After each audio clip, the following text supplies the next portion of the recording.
Di tahun 2015, total pajak yang bisa dihimpun memang tembus 1.000 triliun rupiah. Namun angka itu masih 81,5% dari target APBNP pada tahun 2015. Amnesti pajak diharapkan menjadi jurus ampuh untuk menambah pemasukan pajak.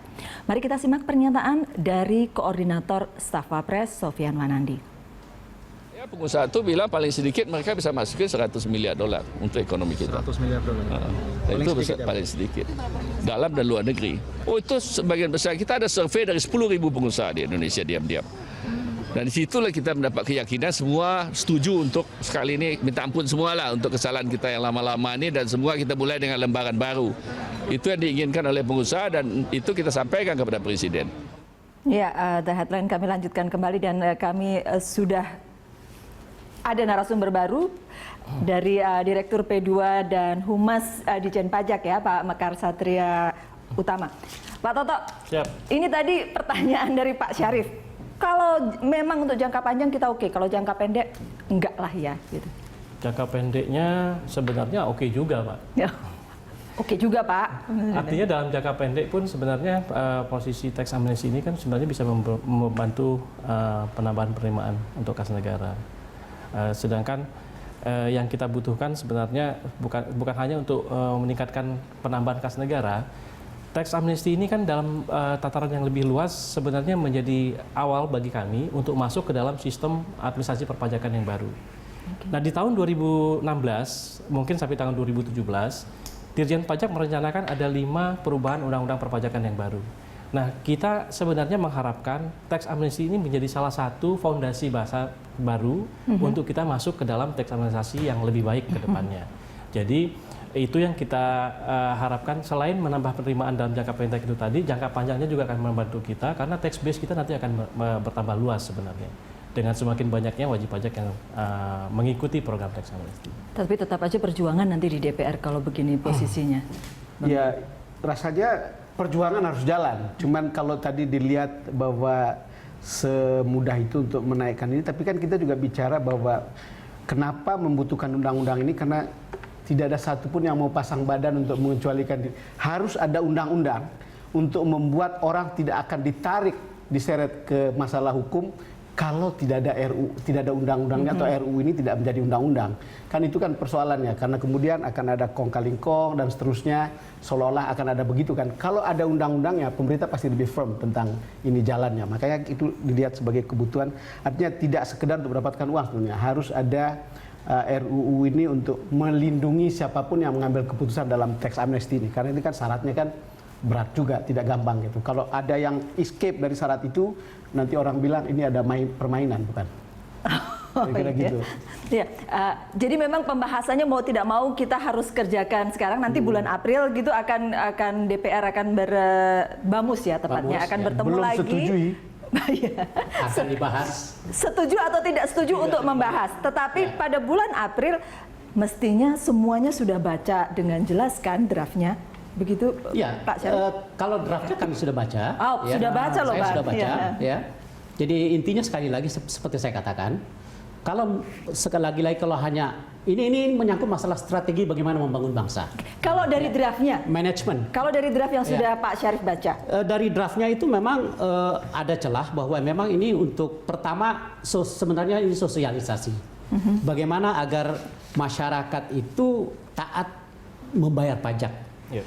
Nah, ini juga merupakan salah satu sosialisasi bagaimana agar pada akhirnya tax ratio kita ini bisa menaik gitu ya.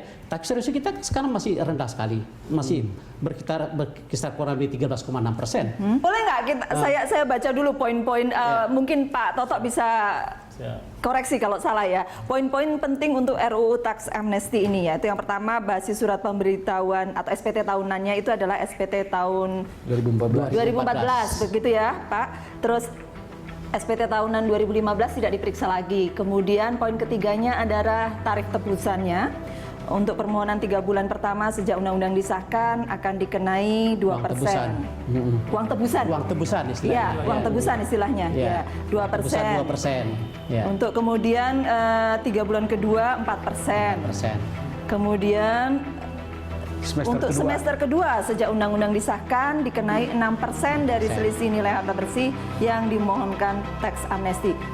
Kemudian ada poin keempatnya tentang repatriasi dana dari luar negeri. Untuk permohonan 3 bulan pertama sejak undang-undang disahkan, tarif tebusannya adalah 1%. Untuk 3 bulan kedua sejak undang-undang disahkan, tarif tebusannya adalah 2%. Dan untuk semester kedua sejak undang-undang disahkan, tarif tebusannya, jadi ini sesudah 6 bulan, tarif tebusannya berubah menjadi 3%, naik gitu ya. Kemudian yang poin kelima adalah pilihan repatriasi dana luar negeri diarahkan untuk pembelian surat utang negara selama berada di Indonesia.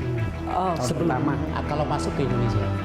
kalau masuk ke Indonesia. Setelah itu wajib pajak dapat menggunakan instrumen investasi lain seperti sektor infrastruktur, properti atau usaha retail dan sebagainya. Begitukah? Kalau melihat begini, Mas Kara sudah baca poin-poinnya? Sedikit. Sedikit. Pandangan Anda sekarang? Saya ingin menggarisbawahi tadi Pak Syarif Hasan. Pak Syarif. Jadi yang pertama, saya sependapat sekali bahwa teks amnesti ini harus ditempatkan dalam kerangka reformasi perpajakan. Jadi jangan hanya jangka pendek. Lalu ada 2 poin penting yang saya kira mungkin PR dari Kementerian Keuangan, Pak Toto dan teman-teman untuk ini kelihatannya ada distorsi nih Pak Toto, Pak Syarif ya. Jadi kalau kita lihat di media, di luar, ada pencampur adukan seolah-olah teks amnesti ini adalah pengampunan koruptor. Nah saya kira ini sama sekali tidak benar. Kalau kita lihat draftnya, yang dibicarakan oleh teks amnesti ini adalah sebetulnya hanya pidana pajak atau pelanggaran pajak. Jadi tidak ada kaitannya dengan pengampunan tindak pidana korupsi. Saya jadi kira uang itu yang dari pertama. pidana korupsi tidak kemudian bisa pidana korupsinya itu nothing to do dengan teks amnesti ini. Itu yang saya kira sekarang masih bercampur baur karena mungkin dulu awalnya Pak ya diarahkan sebagai RUU pengampunan nasional ya. Nasional. Nah ini yang saya kira perlu sekali diluruskan. Ada banyak teman-teman ekonom tidak setuju kalau ini arahnya adalah pengampunan koruptor. Nasional, ya. Tapi ini sekali lagi terbatas pada pengampunan jadi pidana pajak. Jadi ini lebih kecil pembahasannya, lebih ke pengampunan pajak. Lalu yang kedua, kalau boleh saya tambahkan adalah ini bukan hanya untuk konglomerat. Jadi ini fasilitas pajak yang sebetulnya bisa dimanfaatkan oleh siapapun, pegawai negeri, pegawai swasta dan lain sebagainya, yang juga banyak tidak melakukan disclosure secara benar begitu. Jadi saya kira 2 poin itu penting sekali untuk disosialisasikan supaya jangan ada salah persepsi begitu. Pak Toto? Baik, saya rasa tepat sekali apa yang disampaikan Pak Kara. Dan kebetulan memang anak bidang saya Pak ini, Mbak Nunung di kehumasan. Jadi memang betul. Pada awalnya memang sempat beredar informasinya bahwa ini adalah pengampunan koruptor atau nasional amnesti. Karena ada undang-undang RUU pengampunan Tapi nasional. sekarang sudah mudah-mudahan dengan pembicaraan kita ini sudah bisa ditegaskan bahwa sebenarnya memang hanya pengampunan pajaknya saja. Jadi administrasi pajak dan sanksi pidana perpajakan yang akan kita ampuni. Nah, kemudian yang kedua tadi beliau sampaikan memang tidak hanya untuk para orang-orang kaya sebenarnya ditujukannya. Ini ditujukan untuk seluruh masyarakat Indonesia. Jadi seperti apa ininya realnya? Ini dibuka untuk seluruh warga negara, untuk seluruh wajib pajak yang memang dalam tahun-tahun sebelumnya ada kewajiban perpajakannya yang belum dilaporkan dengan benar. Atau mungkin sudah dilaporkan. Misalnya seperti apa itu? Misalnya, ini yang contoh yang paling mudah ya, misalnya Bu Nunung nih. Oh, Bang Don saja. Bang Don punya. Iya, punya pajaknya besar. Yang lebih mudah aja ya Bu Nunung ya. Bu Nunung misalnya punya rumah kos di rumah, atau punya apotik atau punya salon di rumah. Tapi kemudian penghasilannya belum seluruhnya dilaporkan, atau belum tahu bahwa sebenarnya kos-kosan itu ada pajaknya di dalamnya. Nah, ini kesempatan untuk melaporkan itu. Yang lebih parah kan misalnya dengan sengaja menghindari. Ada perusahaan-perusahaan yang memang sudah tahu seharusnya melaporkan seluruh omsetnya, tapi dia hanya melaporkan sebagian omsetnya. Kan ceritanya ini kan ada uang abu-abu yang ada di luar sebetulnya. Bisa diperoleh juga dari harta dengan cara korup sebetulnya, tetapi belum bisa dibuktikan.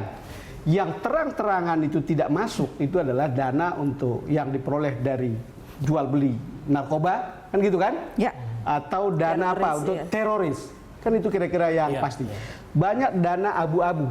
Karena banyak dana abu-abu ini makanya mungkin itu yang menyebabkan orang bilang jangan-jangan sebagian juga dari harta korupsi. Karena itu kalau memang dia mau ke sini kita ampuni, kan gitu. Kita dibuatlah amnesti ini. Bayangkan coba McKinsey memperkirakan ada 300 miliar dolar di luar. Saya merasa itu tidak mungkinlah uang itu terdiri dari punya saya, punya Nunung, punya Mas Kara dan lain. Itu pasti uang yang dulu besar sekali main. Misalnya ada yang bilang 330 miliar dolar. Lalu kemudian ada yang bilang ada 904 triliun. Ya. Nah, itu kan cerita-cerita yang mengatakan ini uang yang abu-abu. Masih ada satu bagian lagi, nanti Pak Toto akan meyakinkan Pak Syarif Hasan di segmen terakhir. Kita akan